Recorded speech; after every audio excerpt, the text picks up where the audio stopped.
But alam niyo, Mr. President, unfortunately, gusto ko man matulog po kayo na mahimbing pag tinanggap niyo yung trabahong yan. Kasi natandaan niyo po nung Napoles, may umiikot na abogado or may mga umiikot noon na parang pag hindi kayo nagbigay, but then before mag-end yung hearing natin, may nilabas naman sila. Walang project, walang advance, pero natulungan ko sila. So, pwedeng biglang may mag-appear dyan na sabihin si Senator ganito, si Congressman ganyan. Pati Presidente pwedeng sabihin, actually, nagbigay ako nung eleksyon dyan. And because walang resibo, the reality, it could be true or not. So, let me start with the biblical principle and why I agree with you, Senator. No? Kasi sabi po sa Bible, it's not enough to do good. We have to prevent evil. So, I'm happy that despite na mas pinipick up talaga ng media in general, whether social media, crime media, yung expose nyo like last time, you took the time to go through the various laws and to remind us. Kasi syempre ang common thinking, wala naman nangyayari dyan, na-absuelto din. No? But I do appreciate it. Kasi nga, it's not enough na ma-expose. It's not enough na may solusyon. Ito tama, yan ang hinahanap. Kailangan talaga may managot. And I was thinking about it kanina, Senator, kasi kaya ako nasabing mentor. Nakasama kita nung husto nung panahon ng cheating. Hello, Garci. So ngayon, parang hello... Darcy. Hello, Darcy naman po ba to? Basta't yung, or ano yung hello, goodbye. Hello, love, goodbye. Parang hello, may kontrata, love kong gawin to, tapos goodbye, wala pa palang ginagawa, nabayaran na, no? So yung first question ko, Senator, is related to yung sinabi ni Senator Villanueva na if you cannot convince them, confuse them, so mukhang ang strategy, at narinig ko na to even before the speeches, na pagka nilabas nyo to, dadamay ko na lahat. So ang problema natin ngayon, sino ang totoo at hindi? So first question ko, Senator, are you in favor na yung klarong-klarong involved, simulan na yung kaso sa kanila? Definitely, and I hope the will of justice will grind more quickly this time. Kasi habang nakakulong sa atin, custody, no, nasa custody natin si Bryce Hernandez dahil na-contempt siya kahapon, kung mabilis lang sanang makapag-file ng kaso, no, starting with a complaint to be filed before the Ombudsman or the Department of Justice, mabilis po rito yung malversation through falsification. Kasi kung plunder po yung ating ipafile, alam naman natin, 10 taon, 12 taon, tapos may speedy trial pang i-invoke. So, kung malversation, mas mabilis kasi ang threshold amount is more than 8.8 million. No bail na po ito. Of course, naipen po ito ng isang retired Supreme Court Chief Justice at yun yung umiiral na batas na kung saan mas madaling improve. Kasi tulad nito, malinaw na kulang-kulang yung pirma, hindi naman kompleto, mga litrato, talagang halatang pinalsify, swak na swak po, and I would say open and shut case kung ipapile. And I intend to submit, as I already promised, no, committed to him, to Secretary Vince Dizon, lahat po ng aming nakalap, lahat ng dokumento, lahat ng attachments, ibibigay ko sa kanya para kung ma-constitute na yung independent commission para magpapile. Ano? I think they're just waiting for the issuance of the executive order. Para na sa ganun, ma-transmit niya na kagad at masimula na kagad yung pagpapile ng complaint. Ano? Kasi hindi rin madali. Medyo process yung preliminary investigation. Kung ombudsman man yan, baka mamaya idaan pa sa fact-finding investigation. Hindi agad-agad mag-PI. So yun po yung ating problemang hinaharap. Na kaya nawawalan gana yung ating mga kababayan sa tagal. Yes. Actually, Mr. President, nasagot mo na rin yung susunod kong tanong, which is, well, technically, no, which is, will you be in favor of partial committee reports kung klarong-klaro? Kasi nga may sistema na rin ang ombudsman na pagka nanggaling sa Senado o House, no? So I know it's fraught with dangers and you don't have to answer me now, but just to your point, di ba, na if the investigation takes us till the end of the year sa dami, at saka pa tayo mag-committee report, may pangalawang debate dito sa committee report. Pero halimbawa, may nakita na kayong As of now, Mr. President, ilan po yung nakita nyo na ghost na klaro? Napakarami. Sa Bulacan po, hindi lang namin sinama. Ang bilang namin, mga 30 eh. So for example lang, Mr. President, no? Let's say sa 30 yon, meron 4, 5, 6 na tao na napaka-clear. Let's say yung pumirma na completed, yung contractor. Tapos for example, kung may COA report, na lumabas sa COA report na yon na completed, edi pwede rin. Kung wala pa namang COA report, hindi naman kasama yon. But ang point ko, Mr. President, is that kasi pagka yung klarong-klaro na guilty or at least the evidence is overwhelming, that will also help us get direction. Pero kung hihintay natin ilan, paano kung ang involved dito 1,000, 2,000, 5,000 tao, guguluhin lang po nila eh.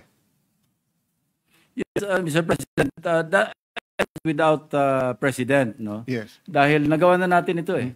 Nagawa tayo, yung committee, nagsubmit ng partial at ito'y pinag-usapan natin sa plenaryo at nung na-adapt, pwede natin ipadala sa Ombudsman or sa DOJ. And Mr. President, it will not affect the case. So, It will not affect So meaning if we find out later on that there was a legislator or a secretary or a undersecretary involved, you can still file the case. Kasi ang masama po, di ba, kung final na natin ngayon laban sa 5 tao, tapos bawal mo na i-file against 3 tao, yung 3 tao na yun ay mastermind, then we agree it will be a partial whitewash. Pero hindi, this is not the case here.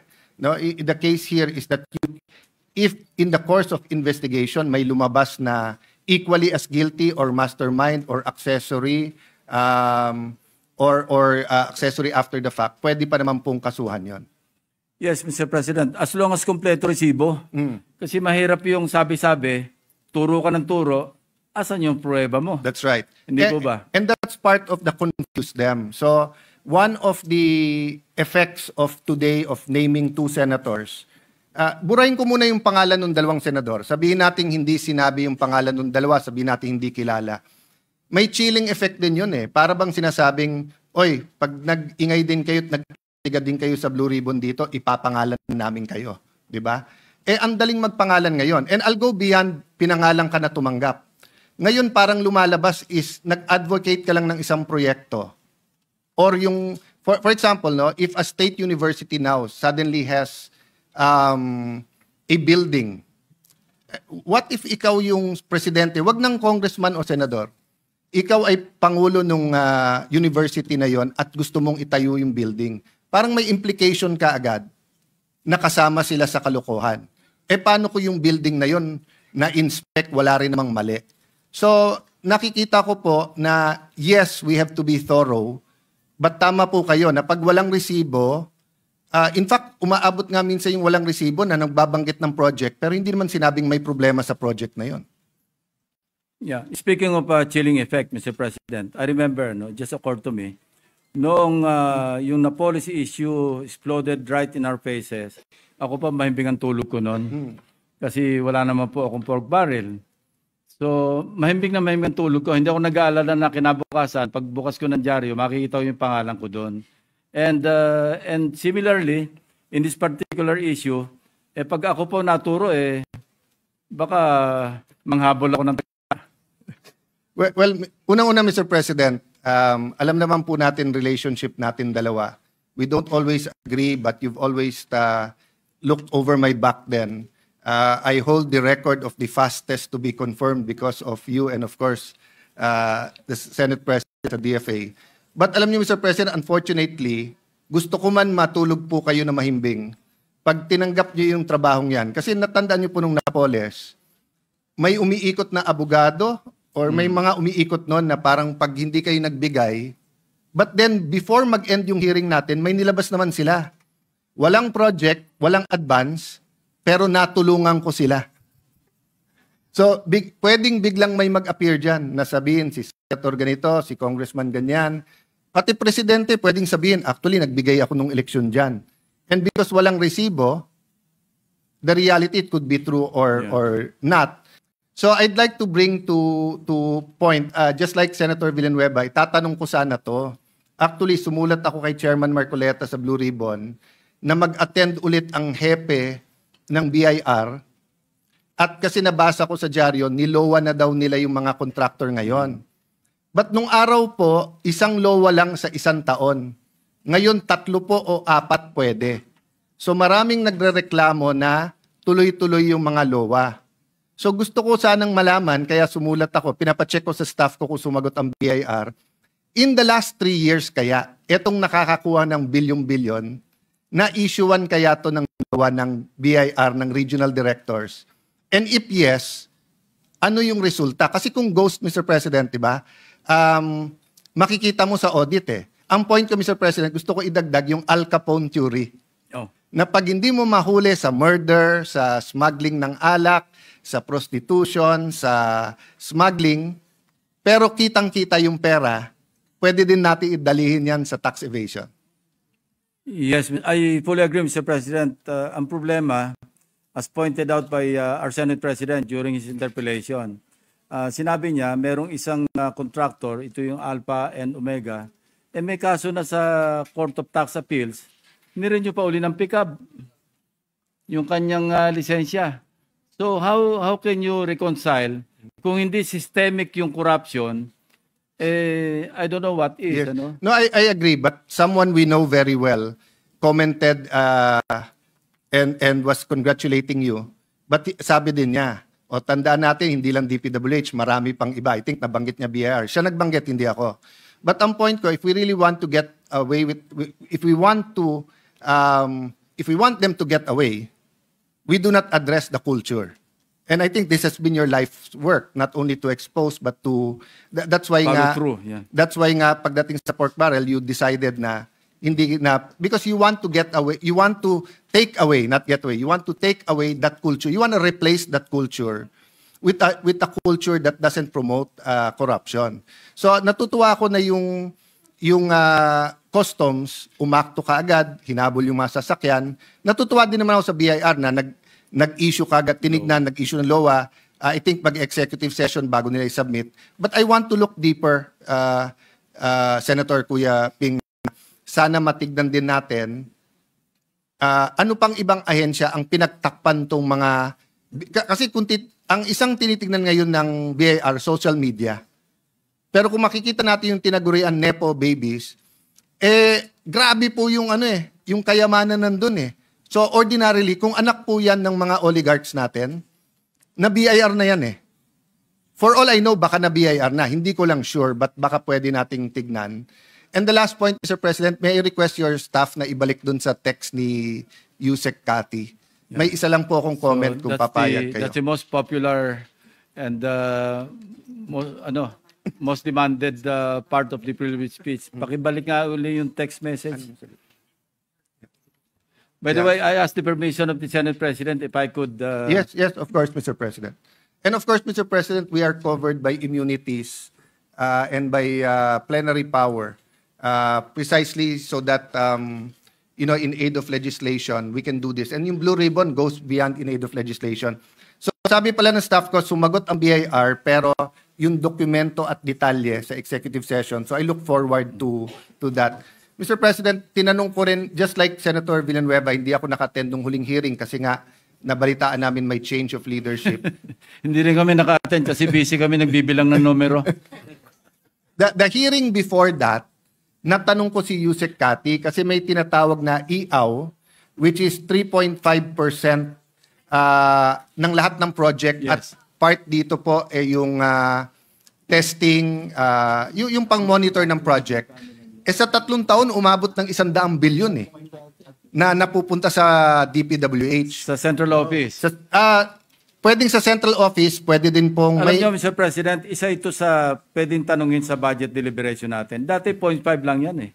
Yes. Bakit tumaas na naging 3.5 na? Medyo napakalaking bawas yan do sa dapat gastusin sa proyekto. So sa 1 trillion a year, that's 3.5%.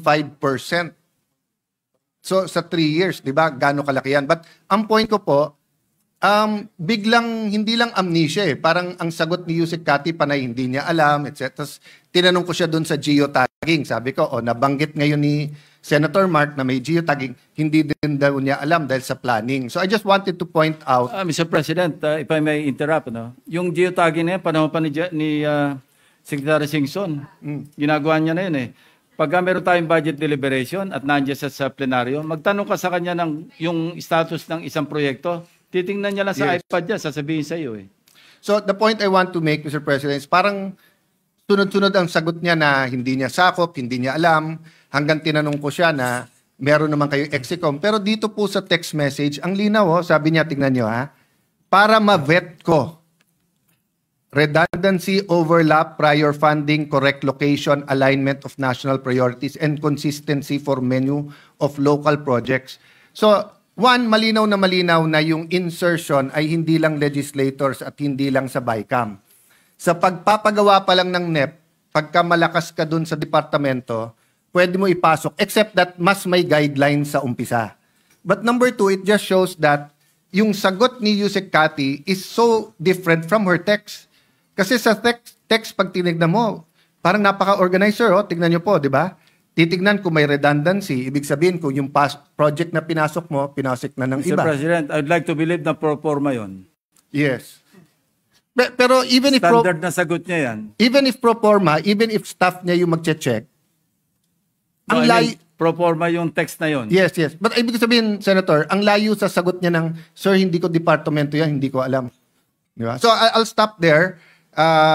Mr. President, and look forward to what else this chamber will find. May I just make one comment? Marami kasi nagsasabing walang mangyayari sa hearings. Democracy is messy. But having a Blue Ribbon Committee, having the House Committee, having an independent body, having COA, having BIR, whether it was the ZTE, whether it was the fertilizer scam, whether it was Farmally, it has shown that the combination of investigations ferrets the truth. It also has been shown that confusion or yung turuan or yung squid tactics can happen. But let me just affirm my personal view that napaka-importanting tool ng Committee on Public Accountability ng Blue Ribbon, and I look forward to working whoever will be designated by the majority. Thank you very much, Senator Lacson. Thank you. Mr. Senate President, salamat po. Now that you've mentioned it, perhaps we should inform the public. I know that most of them many are watching. I've heard not only social media but mainstream media that bakit ba nag-iimbestiga pa sila? Yung tanong bakit daw ang Senate nag-iimbestiga? Iniimbestiga ang sarili nila. Yung House nag-iimbestiga, iniimbestiga ang sarili nila. I think they have it wrong. We are inquiring in aid of legislation. Kailangan ulit-ulitin natin yun na ito ay recommendatory. Wala tayong prosecutorial powers. But this would aid in the bills, the laws that we would want to pass. And Mr. Senate President, siguro yung ibang nag-comment na yon, even if it's coming from a good place, hindi alam yung dynamics sa Senate. Correct. So halimbawa may 10 senador, kahit yung chairman ayaw niya imbestigahan yung isang senador, kahit sino sa 10 ay pwede magtaas ng kamay at magsabing, can you submit these documents, can you answer, etc. Yes. No? And for example po, hindi natin pwedeng tawagin yung senador na yon. But then if it becomes clear, anyone can file an ethics committee complaint. And in the ethics committee, may karapatan tayong at least through the tamang, kung hindi naman natin ma-require na mag-attend, mare-require natin sumagot So I just sisigundahan ko lang, Mr. President, na valid yung parang hindi nyo pwedeng imbestigahan yung sarili nyo. Pero hindi po valid na walang halaga yung investigasyon na to. At pag nalaman nyo yung dynamics ng Senado, makikita nyo po na maraming kabutihan lumalabas sa lahat ng investigasyon natin. Thank you, Mr. President. Senator Lacson, thank you. Thank you very much. Good to clarify that for those who are questioning or criticizing the investigations or the inquiries. Yes, Senator Joel Villanueva is recognized. Thank you very much, Mr. President.